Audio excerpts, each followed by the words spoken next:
In front of me is Nokia 9 PureView, and today I would like to show you how you can change font size.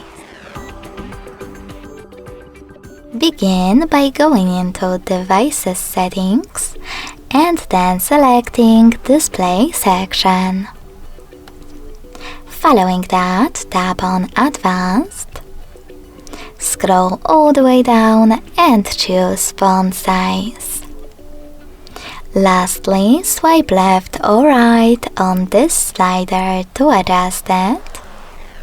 And when you're ready, just go back. As you can see, after that, size of my font has changed.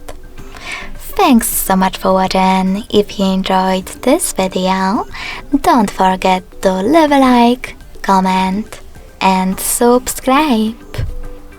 Bye!